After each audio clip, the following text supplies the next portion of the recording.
Local58 is a YouTube anthology analog horror series with haunting found footage style videos that seem to hint at events of world-changing proportions seen through the lens of a local broadcasting station. It is seemingly connected to a network of other stories in the same universe. Today, on the Panopticon Theatre, we're going to dive into the series and see if we can figure out what it all means. Local58 focuses around a fictional public access channel from Mason County in West Virginia, America. Whilst the broadcasts were shown initially seem disconnected, they all feature elements that point to a larger joined plot. It doesn't help that the episodes don't seem to all be in the right order. Local58 was created by Chris Straub, known for many other projects, some of which seem to directly connect to Local58. He's particularly known for the creepypasta Candle Cove, and his comic Broodhollow, which directly features a character shown in Local58. These both, plus other work Ichor Falls, all also take place in Mason County and seem to be part of the same universe. Whilst we'll primarily be discussing Local58, we will also be examining some of these other works as part of the same world. As a prior note, I maintain on this channel to follow only what is shown directly in the canon of the series. I prefer not to include Word of God, i.e. comments from the creators, in theorizing or say that that is directly canon to the series. I personally see it as if it's not in the media itself, then it's not part of the canon. I will reference some comments and statements from Straub in this analysis, as he's a very active creator. However, I will also not be using them to completely define the canon of the series, and will instead be considering the actual series itself in its isolation.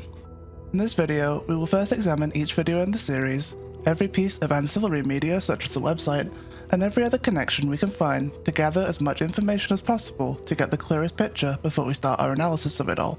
Let's first look at each video in upload order, skipping the trailers, then see what we can piece together from that information within. If you would like to skip directly to the analysis, please head to the timestamps on screen now, though I do recommend listening all the way through, as it may point out things you missed or background information you were unaware of. An emergency alert cuts off the programming schedule late at night, a weather warning. The County Weather Service has issued a warning for a meteorological event. This warning is effective immediately and continues until sunrise tomorrow morning. Citizens are advised not to observe this event with the naked eye. Then, the Local58 programming schedule returns, promising at 2:15 AM, Blood of the, before it's abruptly cut off with what is now a civil danger alert on a red screen.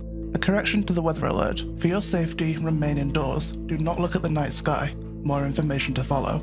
Then it cuts again. The event is safe to view. The warning has been lifted. Go outside now. The text is actively being typed as we see it. This is not pre-prepared screens. This is happening now.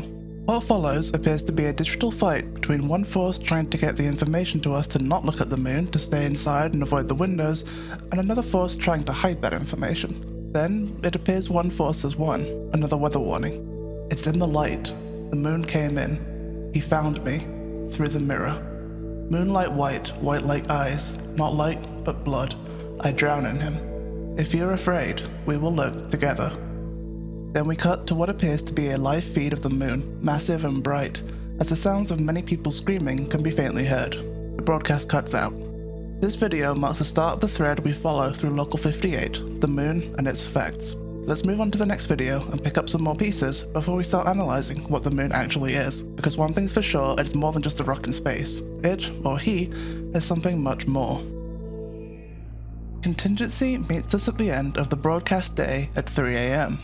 However, instead of concluding as expected, instead we're shown a card labelled Contingency Message Reel, detailing that it was to be played in the event of the United States' complete surrender to insurmountable enemy forces. The stamp connects it to the Department for the Preservation of American Dignity. It also says public broadcast only upon confirmed condition, i.e. it's only to be broadcast if it's confirmed that the United States has surrendered in these circumstances. Also, there is a do not use after date, set to the 13th of November 1970. Going by the state of the footage, to say the footage could be from around this year or slightly before it is not a stretch. The title card features an image from the Apollo 15 mission in 1971, so it must be at least after that, meaning this contingency is out of date. We're instructed to comply on the next slide, then the footage plays as a roll of text over an American flag as the Star-Spangled Banner plays. Text tells us that the States has been forced to surrender to an enemy, and the American public are encouraged to act to maintain the untarnished memory of the United States. It's signed off by President Lyndon B. Johnson, who indicates that he has already taken action. Notably, his presidency, at least in the real world, ended in 1969, before the earliest date this footage can be from. The following slides make it clear what this action is.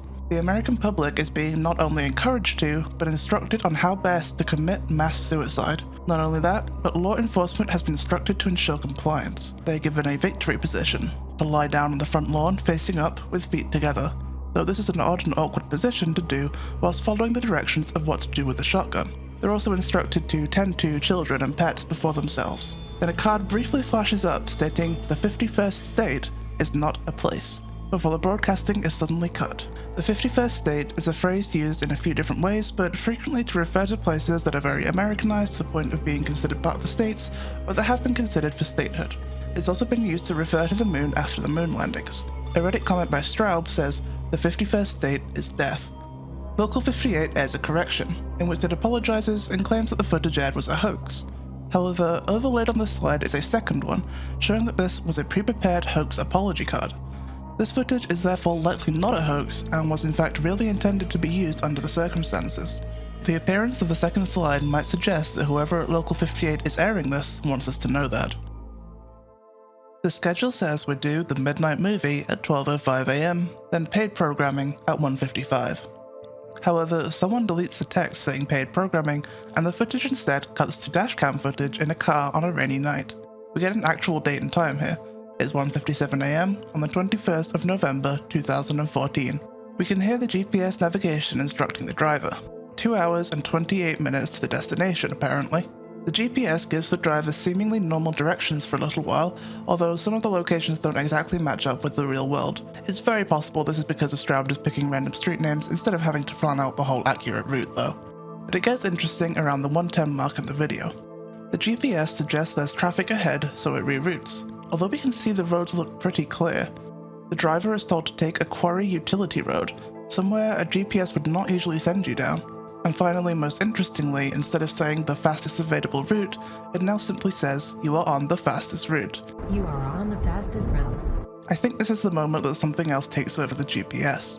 There's a pause later when the GPS says this. You will arrive at your destination in 14 minutes. It almost seems like it has to think about the answer. It asks him to make a U-turn later. The destination is moving. It becomes very clear that something is very wrong with the GPS here. The GPS would never send you onto private property in this manner. Also, the footage from the dashcam is more distorted, and we start seeing chromatic aberration. It's now nearly 5:30 AM. The driver has been going for about 3.5 hours, over an hour more than quoted. The driver is told, in 300 feet, turn off your headlights, and they comply.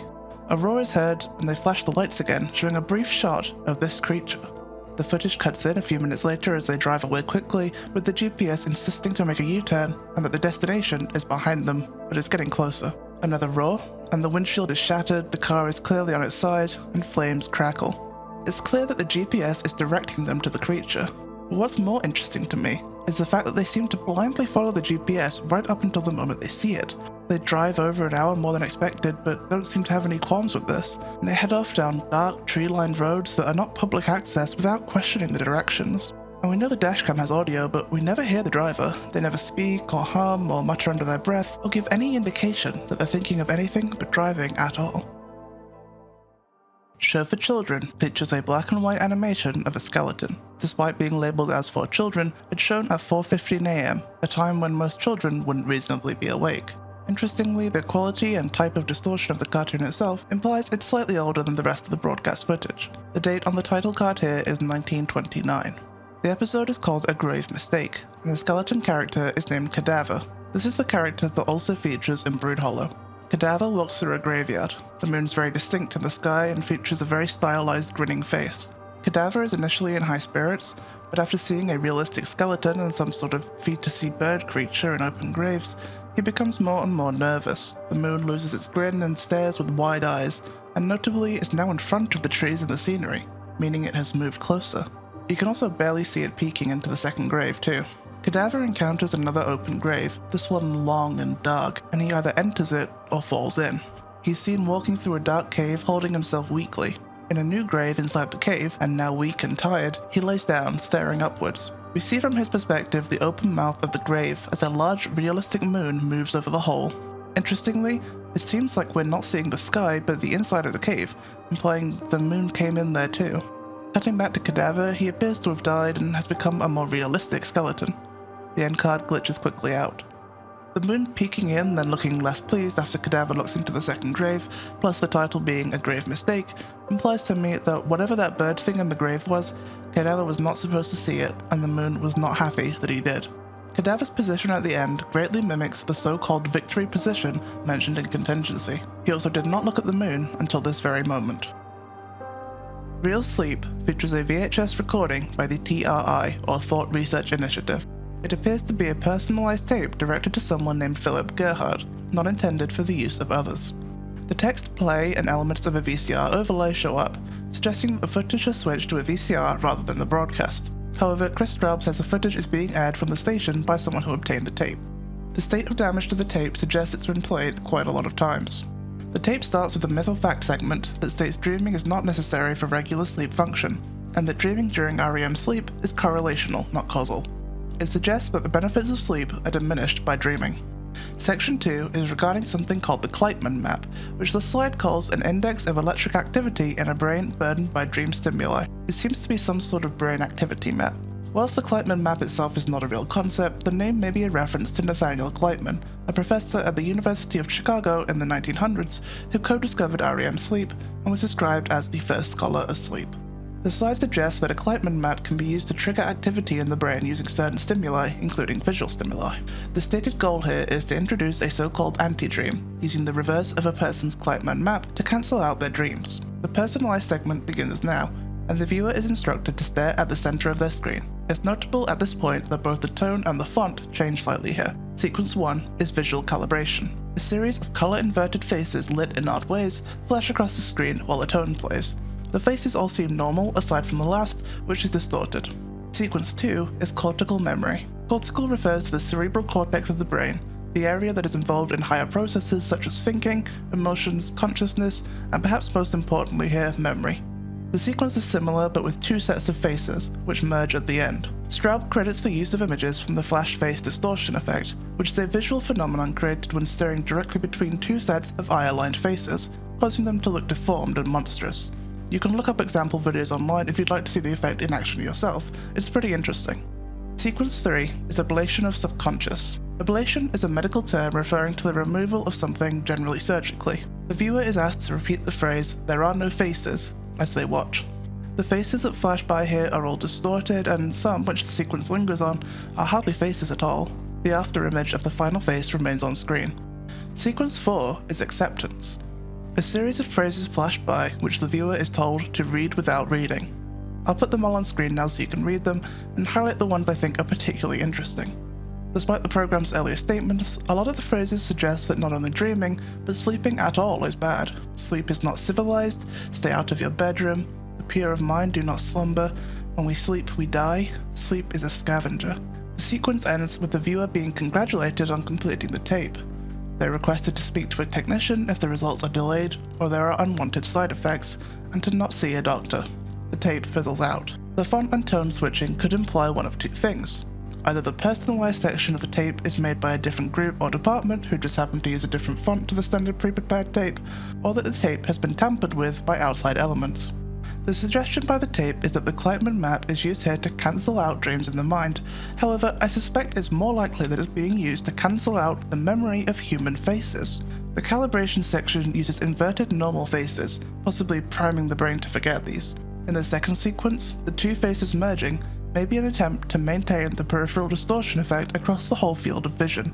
And finally, the third sequence reprograms the brain with distorted faces while the viewer is told, "there are no faces." It's clear that real sleep is not a sleep aid at all, but some sort of brainwashing attempt to reprogram the mind to be unable to recognize human faces, dehumanizing others to the victim, and therefore distancing and isolating them from others. The message, "there is work to be done," contained within the flashing phrases, suggests a purpose to this, but what it is hard to tell just yet. However, the large ID number given to Philip Gerhardt does suggest this brainwashing has been done to many other people.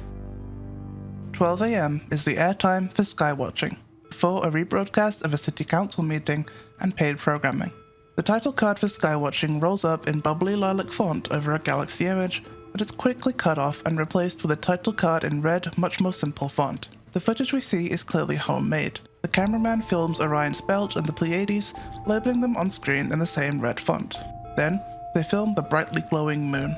They swap the lens and focus up on the moon and label it his throne. They focus up even closer, and we see the surface of the moon, not plain dusty rocks, but some sort of almost biological form, stringy fibrous shapes stretched across the craters that seem to be sucking in the air and dust. We're shown a clear zoom onto a section of the moon where we see some sort of odd pattern of circles and lines, almost like a structural city from above, and a pit shaped like a triangle. Then the camera zooms out, and it seems like the moon has vanished. They switch lenses once more, and suddenly the moon is bright and enormous in the sky. We can hear a noise like a tornado siren in the background. They turn down the brightness, and we can see even better the formations across the surface, almost skeletal in shape, and a darkness across its lower half. They walk out in front of the camera and reach their hands up towards the moon. The camera refocuses itself on the moon as a final label appears: Rejoice. The screen cuts to static, and we see the credits, assumably from the actual Skywatching program, play. Notably, this footage is from the 90s. That's a very good camera for that era to get that clear of a picture, unless the moon got closer. The focus on Orion's belt and the Pleiades is possibly used to locate the moon. Orion's belt can be followed to find the Pleiades, and the moon at certain times, particularly the full moon, can be seen in front of or near the Pleiades. This would of course imply that the cameraman couldn't see the moon initially or that it moved. We do see it vanish. His throne, and I drown in him, from Weather Service. The moon is referred to multiple times now as a singular he. An episode of a show called One Step Beyond, which was broadcast from 1959 to 1961, is finishing up, while the ticket in the lower third tells us that Local58 is going to be switching to digital broadcasting at midnight, plus providing the website address that we'll examine later. Interestingly, the man who presents the show here is named John Newland in real life, but is credited as John Neumond. Neumond means new moon in German. The station is switching from analog to digital to comply with SCG regulations. The FCG, or Federal Communications Governance, is a parody of the real-life FCC. We also find out it's July 13th, 2021. A phone number is provided to call if users with analog TVs need to convert to digital. This number does work in real life, and calling it plays some garbled noises and Morse code containing the phrase "there are other receivers," a phrase which has appeared in Local58 before. The website works too. We'll explore more of the site later, but for now, the digital page repeats this information and shows a glitched technical diagram, then states that if you miss the availability window, don't worry, as there are other receivers. The page is cut off, and the rest is filled with distorted images, some of which seem to be screenshots from previous videos. Back to the video, and a recap reel of previous programming and logos runs at around 30 seconds to midnight. Some of these are familiar to us from prior videos. We see a new logo for the station, then right after midnight hits, the footage begins to distort and glitch. The screen goes to full static. We barely see a very faint message with the 2002 station ID saying that this station will not be participating in digital conversion at this time. Another announcement with the new logo appears on top of it, and it says that our particular TV has not been configured for digital reception. The text of the faint announcement changes, the title changing to Betrayal. The title changes twice again. I come in through the window. The weather service alert and text saying "go outside now" then appear too, followed by typed text in a familiar style. Unthinking they move to cut his throat, only to make 1,000 mouths. If he is silenced, we will speak for him. Signs and wonders flood our little sky. No stars above us, only eyes, waiting to open. There are other receivers. The first part seems to imply that stopping analog transmissions will only benefit whatever entity is working through them, not halt it, or at least that it can adapt to the switch in technology. A distorted face is shown before the broadcast cuts to an FCG warning that receiving analog frequencies formerly allocated to broadcast television is a federal crime, a felony with a maximum penalty of up to 10 years in prison or a significant fine. This is the final video so far in Local58, and it's an unlisted one. I'm not sure if the title is meant to be read as close, as in close a door, or close as in getting close. Either one is fitting, as we'll come to see. I'll be saying close for simplicity. Close is a special presentation that follows a live stream of the CLOSE mission, or Cometary Lander Orbiter Survey Expedition, run by SARO, Local58's version of NASA. It intends to get a spacecraft within range of a potentially hazardous asteroid given the designation 57838 Eidolon. Eidolon is an ancient Greek concept of essentially a ghost, a spirit image of a living or dead person. Although it is classified as a PHA, it shouldn't be an issue to Earth for another 500 years. The lower thirds give us a little information throughout the broadcast. We're told that with certain shadows, the asteroid looks a lot like a human face or skull. It actually looks a little bit like the grave skeleton from Show for Children, but then again, there can only be so much distinction in a skull shape. Notably, this photo from 2016 was taken by an Angela Gerhard. That name sound familiar? Not a common name, so it's certainly relevant. Also, this photo from 2020 was taken by Hank Heidemann, who hosts the regular Skywatching show as seen in Skywatching. The broadcast experiences some glitching as the lander gets close to the asteroid. We get a lovely artist depiction of the skull shape here. I'm not sure if it's just because of the art style, but the most fibrous forms in the cheek region look familiar. Once we get really close to the asteroid, look at that eye too. Those geometric shapes are very reminiscent of the moon structures.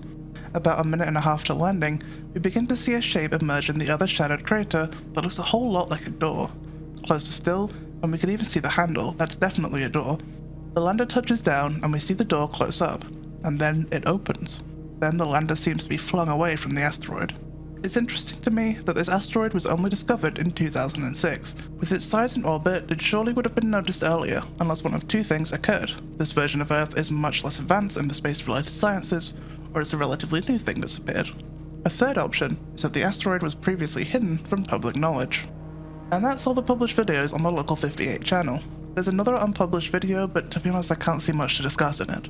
In terms of a chronological order of the videos, going by the bumpers and information from videos I look back on Digital Transition, I think the timeline of videos looks something like this.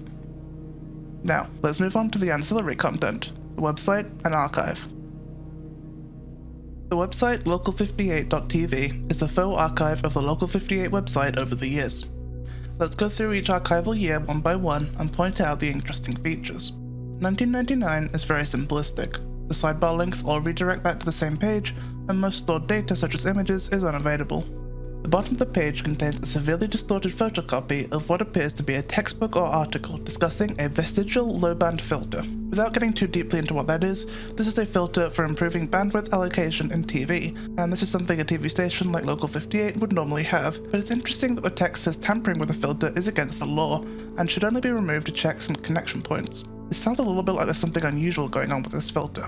This text seems like it comes from the Civil Broadcasting Authority. We'll come back to this in a second. There's a QR code hidden in this image that I simply cannot convince my phone to scan to show you, but apparently pops up this text: Parasite, Host, Inhabitant, Environment, which I think is intended to be read as parasites are to hosts as inhabitants are to environments. There are 2 pages in 2001. The first is an internal server error. The main interesting point is that the server host running the page is called Apogee. This is likely a reference to Apache, a real-life software, and also Apogee means the point at which the moon is furthest away from Earth in its orbit. There was a different version of the second page up previously, but as it has been replaced and is no longer accessible, I'm going to consider it removed from canon for now. The new version is an improved state of the 1999 site with some actual images on it. However, entering the file names of these images into the cache gives us different images. 2 are just distorted images of people. 1 is a newspaper clipping about demolition of historical buildings, and whilst I couldn't find anything super helpful in it, it may be worth noting that they're introducing a segment called In the Public Eye, and Public Eye is indeed a show on Local58, so there may be some connection between the creators of this paper and Local58. The paper seems to be called The Observer, incidentally. Finally, we get a very distorted transcript of a conversation. I'll put a transcript of the text on screen, though it's very hard to make out. It sounds a little bit to me like the CBA are enforcing some very specific filtering requirements for broadcasts. We'll again come back to this very shortly with another interesting piece of info. The first 2021 page is the same as the one linked in Digital Transition. The second is another server error with a glitchy image with barely visible text saying something like Research Perspective. Finally, a 404 page can be found by adding a tilde to the 1999 page. The text is flickery, and the not found sometimes flickers to read not blood, reminiscent of the white like eyes, not light but blood from Weather Service, and the requested page could not be located, flickers to what you need is no longer there. The jumble of text at the bottom can be copied and pasted to reveal, beyond a certain point, watching is no different from doing. The archive refers to a couple of images hosted currently on the Local58 Ko-Fi account, though they've moved around a little. One is a page from a TV guide, located P79G0909. It details a show called Public Eye, which we actually see mentioned a few times in Local58. It's odd that a few lines don't seem to follow the rest of the text, instead reading, "You alone, the guilt radiating, and it moves beneath, the dead all moving below, absence of the sensate, insects stir, sightless animals rut, blood is singing."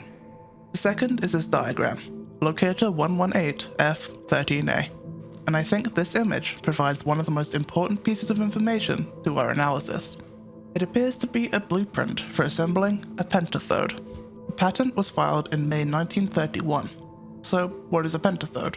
Well, penta means 5, and the thode suffix may refer to cathodes. The diagram resembles the first patent of the iconoscope, a video camera tube that was used in early television cameras. To keep things very simple, it was part of how cameras projected images. The original patent was made in 1931, then adjusted to a slightly different design made public in 1933. If we compare the original patent with the locator image, we see that 2 additional components have been added, figures 37 and 38. 38 is labelled as placement of pentathode assembly. So what we can glean from this image is that shortly after the patent for the original iconoscope became public, some entity within Local58 made an adjusted version containing this pentathode device, which likely modifies the produced image from the camera. I think this is an incredibly key piece of data. Local58 is intentionally putting out adjusted images of some kind. I think this may connect to some of the information we found on the website, the vestigial low band filter and the transcript. It all seems to add up to this idea of adjusting and changing the data being broadcast, something that's being enforced by the CBA. I can't find enough about these types of broadcasts to work it out, but if someone out there does know, would the pentathode come before or after the filter? I think that might tell us something, because if the pentathode comes after it, that could suggest that it's being used to cancel out or change whatever the adjustment to the low band filter is doing, suggesting Local58 may be going against the CBA and government rules. With that said, I think it's high time we look into our first piece of connected media, Candle Cove. Candle Cove is a creepypasta written by Straub in 2009 on his site Ichor Falls. It's a forum-style story that focuses on people recalling a TV show they viewed as children, Candle Cove. Candle Cove allegedly focused around a girl named Janice who has imaginary pirate friends, portrayed as string puppets, and aired for only a few months in 1971 to their recollection. The forum users begin to recall more and more disturbing details, such as a character called the Skin Taker, who apparently wore clothes made of children's skin, and an episode that consists of just the marionettes screaming while Janice cried. A forum user visits their elderly mother and asks her about the show, only to discover that whenever the show was on, all his mother remembers seeing was just 30 minutes of static. How is this all connected? Well, Candle Cove allegedly aired on Channel 58. This isn't the first time we've seen Local58's strange children's programming. Show for Children is of course another feature, and it's clear that the Cadaver Show aired more than once, as we see a clip from a more modern version in digital transition. And it's clear from this that they're able to target children directly. It seems that adults either could not see Candle Cove, or their memories of it were warped to static somehow. This means it's possible they were able to target other specific demographics too.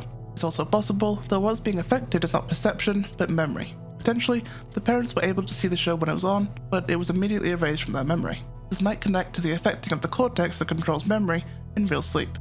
I suspect this may have something to do with the pentathode. Local58 is deliberately altering their broadcasts, we know that much. As for why and what they're using these broadcasts for, well, we only have one section of content left to cover, then we can finally get into the analysis and put everything together. The final pieces of associated content to cover are Broodhollow, Straub's comic series, and Ichor Falls, a site hosting short stories, also created by Straub. For the sake of this analysis, I'll only consider the Ichor Falls stories written by Straub himself as potentially canon to this universe. I'd recommend checking out at least Broodhollow before watching this section, as there will be significant spoilers for general plot elements. Both Broodhollow and Ichor Falls can be directly and explicitly connected to both each other and to Local58. Many events in Broodhollow are direct expansions of stories on Ichor Falls.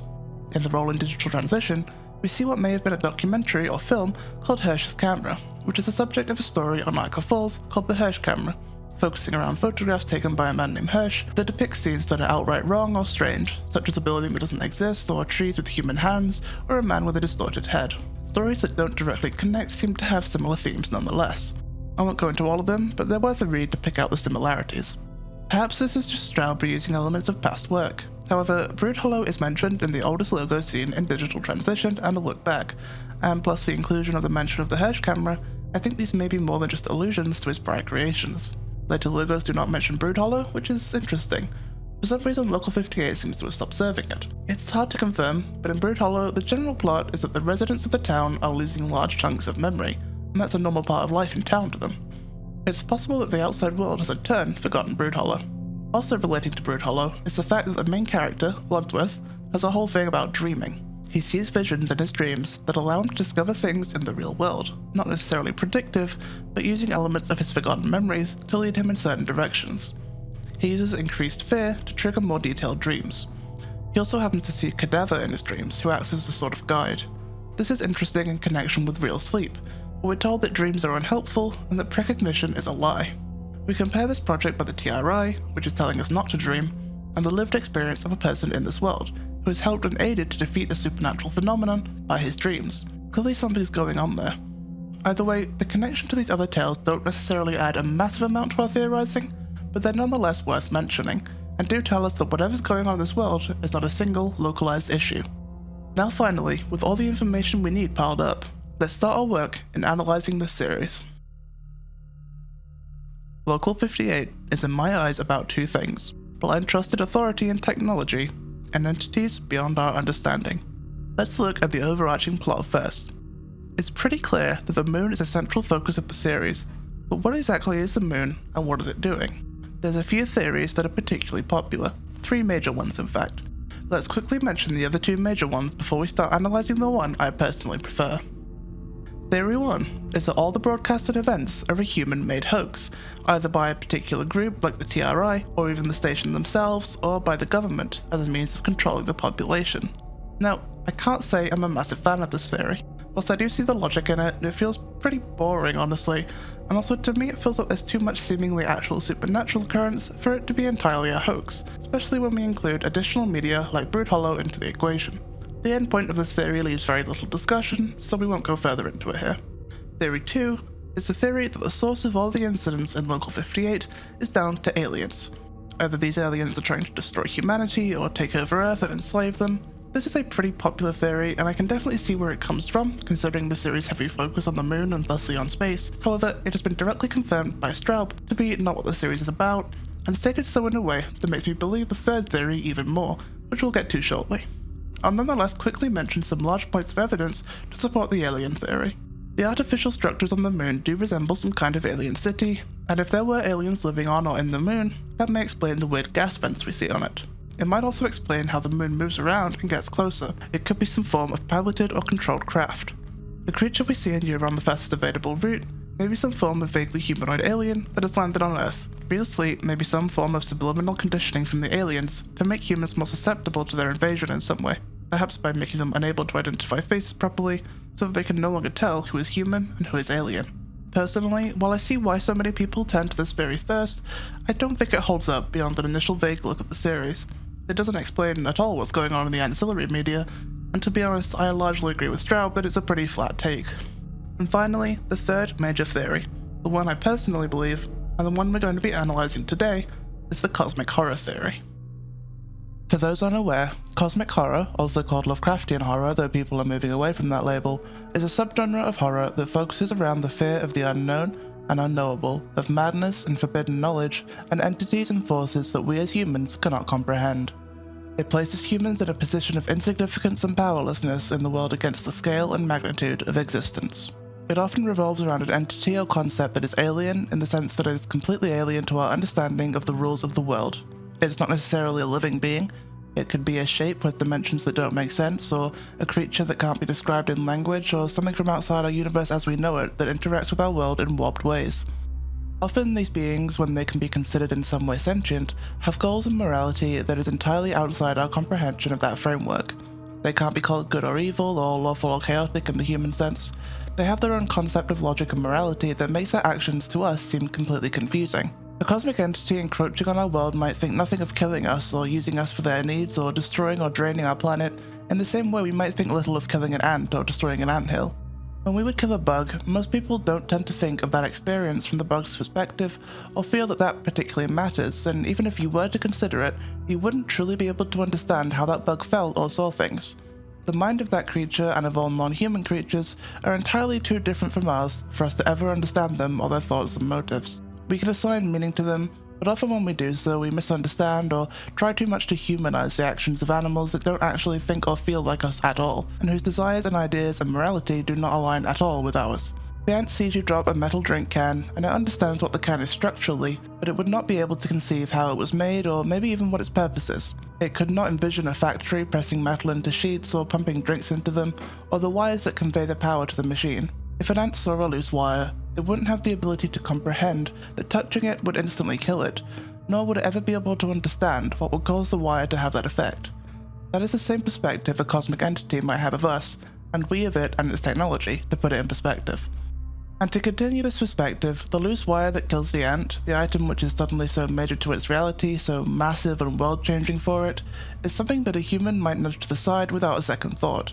The falling drink can is a meteorological event, a massive change to the world around the ant, but to the person dropping it, it's barely a second thought as they pass.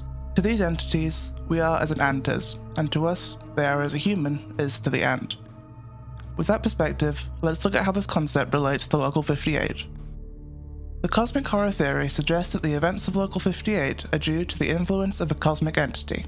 This being may be the moon itself, or has replaced the moon, or the moon is a part of it, or its domain, or it is within the moon. Either way, I'll refer to this entity as the moon from now on, as it's clearly connected to it. First of all, madness. Cosmic entities are very commonly written as inducing madness in those that view it or simply even learn about them. The mind cannot comprehend the things it sees or knows, as it's too outside of its understanding of the laws of reality, and as such, it falls apart. Equally, in Local 58, it seems pretty clear that even just looking upon the moon or its light, even reflected, is enough to cause people to lose their minds. We can hear screaming in the background of Skywatching when the moon is out. How many people are seeing the moon right then? The same is probably happening in weather service, to whoever's controlling the text. It might also explain why a lot of the text sections like this are almost like verse. They're the ramblings of people affected by the complete shattering of their worldview. The usage of the singular pronoun he pops up a lot. In Skywatching with his throne, or I drown in him from weather service, it's clear that people are seeing something to do with the moon as a singular entity. I don't think the phrase his throne necessarily means the entity lives in or on the moon. The throne of a celestial object is simply the place it sits in the sky. To me, I think it's more likely that the moon is the center of the entity's power in some way. Further to this is the message we send signals to ourselves through their domain. In cosmic horror, these entities often reside somewhere outside our known universe. Perhaps this suggests that there are multiple of these entities that exist somewhere that is affected by or accessed by TV signals. Perhaps the events seen in Close tie to a different entity than the one focused around the moon. It's possible the moon used these signals to access the world in some way, or perhaps these entities are in some way in the form of radio waves or are able to use and manipulate them. An analog entity. To me, it stands out that the moon and things clearly affected by it were displayed in realism and show for children, in contrast to the cartoon style. Whatever the moon is in a different format to humans and reality. This may also tie into the repeated phrase, there are other receivers. The moon and other similar beings may be able to access the world through means other than TV radio waves, or perhaps that there will always be some form of access to this world for them via these waves, be it other stations or something else entirely. Straub said this in regards to the alien theory. Something unmappable to human consciousness sounds a whole lot like a cosmic being of this type. As for what the moon's aims are, or what it's trying to achieve, if anything at all, is probably something we can't really work out. Cosmic entities and their goals are so alien to us that trying to understand them is pretty much impossible, and we're not really given enough information in Local 58 to figure it out anyway. It's possible it wants humanity as a workforce or for resources, possibly suggested by there is work to be done from real sleep, or it wants full access to our reality, or it's even possible that it's completely unaware of or not interested in humanity at all, and its effects are unintentional. Just because it sends people crazy doesn't mean it's doing that on purpose. It could just be its natural effect on humans that happens regardless of its intent. It may even be benign or even positively interested in humanity, but its reality is so alien and wrong to humans that it nonetheless causes these negative effects. What of the human side of the problem? It's clear that humans are in some way taking action too, mainly looking at the ancillary media, particularly the mystery of the pentathode. There's a couple ways I see this being. One that I think is reasonably likely is that humans at the station are aware of the cosmic threat in some way and are directly working against it. The pentathode may be a device that prevents the moon having an effect on people when viewed through the TV on their channel. This would imply one of two things regarding the transcript. Either the other humans are unaware of the threat, or that they are deliberately aiding it by making sure the other stations don't use this type of technology to prevent the moon from having an effect. I'm inclined to think it's the latter, mainly because if others are unaware, there would be no reason for this agency to take such a hard stance on the specifics of the technology. This leads on to our second point: cults. Cults are a very frequent feature of cosmic horror. These are humans that worship these cosmic deities. Either they are contacted or controlled by the entities, often in dreams or via some element of hypnosis, or they are piecing together worship based on myths and stories about the entities. I'm inclined in this case to think it's the former. Just look at Real Sleep. It's clearly some sort of subconscious rewriting, likely allowing the victim to be much more susceptible to control, and to isolate them from other humans, making them more connected to the entity and any other non-humans as a result. Speaking of, it's not uncommon for these entities to be presented as having aides who perform physical acts of some form on Earth for the entity. This may be single specific people or monsters it controls or corrupts, or those that have given themselves in service to it, or even a whole species it has power over. To give a well-known example, the Shoggoths in Lovecraft stories are a race that was explained in the story The Mountains of Madness to have been artificially created by an elder species to work for them and do manual labor. It's even implied that humans were created by offshoot material from the creation of these Shoggoths. So something like this would potentially explain certain things in Local58. First of all, the clear artificial constructions on the moon's surface are likely belonging to some, probably non-human servants of the moon. It may also explain what the creature seen in You're on the Fastest Available Route is, and potentially the creature seen in Show for Children. We first see a withered but human skeleton, then this weird bird-like thing, but before the bird shot cuts back to cadaver, we see the briefest flash of that human skeleton again. Some take this to mean that the skeleton is being turned into this thing, or that the thing used to be human, or something of the like. This could be the case with the effect of the moon twisting humans into other creatures to serve it. This may tie into Contingency too, the victory position. It would be weird for the government to tell people to do this, as we discussed. However, we see Cadaver decay to a realistic skeleton when he takes his position under the view of the moon. It's very possible that those that created this broadcast were controlled by the moon. If people die under the gaze of the moon, perhaps they then are twisted into servants of it. All that said, I think it's very likely that a good amount of people working for the American government in Local58 are influenced or controlled by the moon, or at least have some other reason to want other people to be afflicted or killed by it.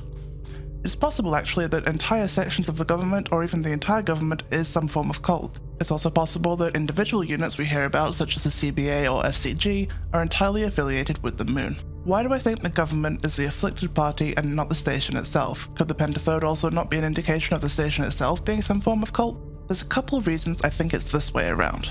First of all, as I mentioned before, if these agencies have no knowledge of the moon's threat, they would have no reason to clamp down so hard on what technology TV stations are using, as we see in the transcript and in Digital Transition. Perhaps more importantly, remember the Department for Preservation of American Dignity as seen in Contingency, the one that created the Contingency video? It seems pretty clear to me that the victory position, as we discussed, was some sort of attempt to get people under the gaze of the moon. It's far too deliberate to be anything else. Though many connect this video to the Cold War, why would they be so specific with this position in the event of a Russian invasion? Sure, it might help with cleaning up the bodies later, but with the moon and everything else we see, it just seems too specific. Although this department was dissolved, it does nonetheless suggest very strongly to me that the government is more than aware of the threat, and for whatever reason, wants people to be affected by it, going as far as to enforce that with the full force of the law, perhaps going all the way up to the president himself at the time. The appearance of the fake apology card suggests to me that the station broadcast that deliberately throughout the government's involvement, though we'll talk more about what's going on at the station itself in a minute. Also, doesn't it seem strange that despite these moon-related events clearly occurring across a very long period of time, life seems to go on as normal? At least, TVs are still airing normal programs, people are driving around normally, and there's no evidence that the world is in turmoil or that people are trying to deal with the threat, despite the fact that at least a reasonable number of the population would probably know something's up at this point, if only looking at Skywatching and how many people were screaming. Well, I have a theory regarding that too, and it involves the TRI from Real Sleep.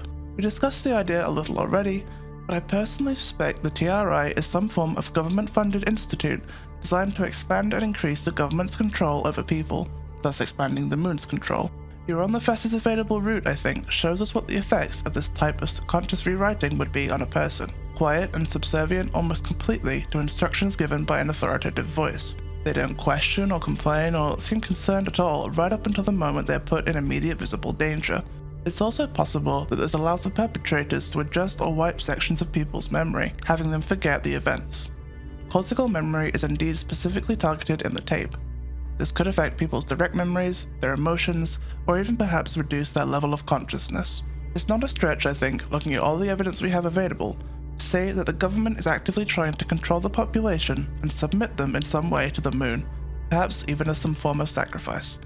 Also, we might see a smaller version of this reflected in Broodhollow. There is a secret society within the town's politicians and business owners, and although it's mainly a bunch of wealthy people playing cards, it does seem that there's another potential purpose to it, with the protagonist Wadsworth discovering at the end of Book 2 a secret space under a strange lake with some odd mystical symbols, blood-stained rocks, and weird glowing stones, emblazoned with the same symbol of the society. Unfortunately, Straub has not continued the comic. There was a book 3 partially released, I believe, but it was apparently changed significantly over its upload time and doesn't appear to be accessible anymore, so I'll discount it for now and assume unless he chooses to continue it further, then we don't know any more about the society. Either way, although this is certainly a much smaller scale, it does indeed seem to be a reflection of the larger story of Local 58, especially considering how the town of Broodhollow is so deeply affected by memory loss, something we could potentially apply to the larger story. The memory loss is so strong, it even causes a character to completely forget the death of her father that only happened a month ago. If the government at large used similar memory loss in targeted ways on the population, imagine what they could wipe from human memory. And it may just be a style choice or coincidence, but we do see a slightly more realistic cadaver in this scene too. So, what of the station itself? Well, Straub said about 2 years ago in a Reddit comment that the conceit of Local 58 is that you've randomly stumbled onto this channel while flipping through TV channels at night. He specified for now, and it's possible this is no longer the conceit, but I still think this is a relevant comment. This may be wrong, and you may have a different interpretation, but to me, Local 58 as a station and channel is just that. It's a channel that happens to be broadcasting as all these things go down in the world. I do think there is something going on at Local 58, mainly due to the Pentathlon, but I personally don't think it's some sort of cult or conspiracy within the station itself. I think it's more likely that there's a group of people at the station who may be somewhat aware of the moon and associated issues, and those are the ones broadcasting the unusual programs as warnings in the vaguest way they can.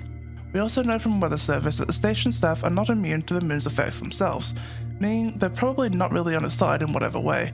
They're definitely against it in my opinion. Local 58 continues to air normal programs on the regular.